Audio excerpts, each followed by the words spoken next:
Joining us now is former IDF soldier who fought inside Gaza in 2014, Benzi Sanders. In his New York Times op-ed titled, I fought for the IDF in Gaza. It made me fight for peace. Benzi argues the promise to eliminate Hamas is a lie and that a ground invasion is doomed to failure. Benzi, thank you very much for being with us. Explain what you saw and why it makes you believe that it's just not possible to root out Hamas now. Well, I was sent into Gaza in 2014 also after a horrific terrorist attack in which 3 Israeli teenagers were murdered. Obviously, that pales in comparison to the horrific images and suffering and death and kidnapping that we saw on October 7th.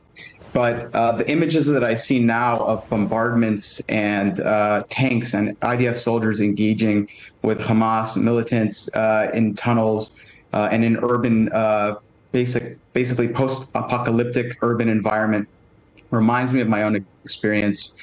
And after we went in and we suffered our own casualties, killed also thousands of Palestinians in that operation, I came out and I looked and I started thinking about what we accomplished. And I saw that actually what happened was that Hamas just got stronger. And not only did it get stronger with the help of my own government.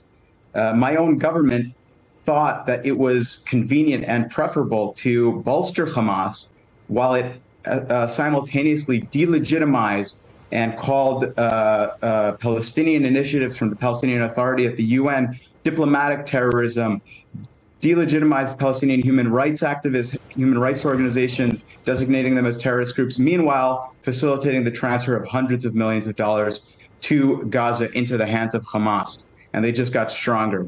All of that for the purpose of preventing the creation of Palestinian state, preventing hope, really, for Palestinians to achieve the same rights and freedoms that we cherish so much for ourselves. And that is actually crushing Palestinian hope, which also plays into the hands of Hamas. Not only is this the view of human rights activists like myself and like my colleagues, both Israeli and Palestinian, but even the former head of the Shin Bet, Amiyai Alon, has said that in order to defeat decisively terrorism, like the terrorism carried out by Hamas, you need to create an alternative. Because Hamas is not just a terrorist organization, it's also an ideology. It's an ideology of violent resistance. And in order to defeat that ideology, we need to work towards creating an alternative, a future where Palestinians and Israelis live in safety and security with rights and independence. How do you get to that alternative? Well, we're doing everything in our power, not just this government, but successive governments to prevent the possibility of getting to that alternative. We're pushing Palestinians off of their land. We're expanding settlements. We need to be doing the opposite. There are settlements. Forget about the fact that settlements are illegal, according to the vast majority of international law analysis. There are settlements that have been built in against Israeli law. These are called outposts. They're illegal even according to Israeli law, but Israel doesn't enforce its own laws. Violent settler groups are out in mass, more in the past 3 weeks than ever before, but it's been on the increase even before this violence that broke out. This is in the West Bank, just so we can be clear. This is in the West Bank.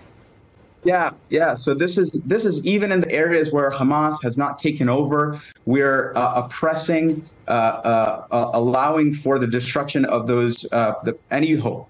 I think we need to pursue the political solution. You know, I don't know the exact formula. We need to negotiate. We need to figure that out. But right now, our current government, in its founding document, in the coalition agreement, and this government says the founding principle is that the entire land of Israel is the Jewish people have the exclusive right, exclusive to the entire land. So we need to change that. We need to make an about face in our entire approach towards Palestinians.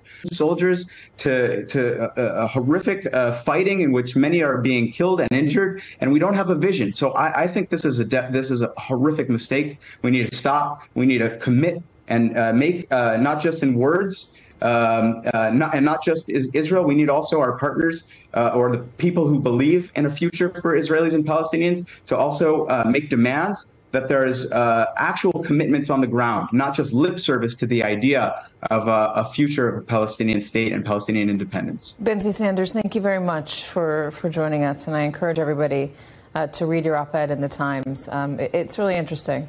Your background is really interesting as well. Benzi, thank you.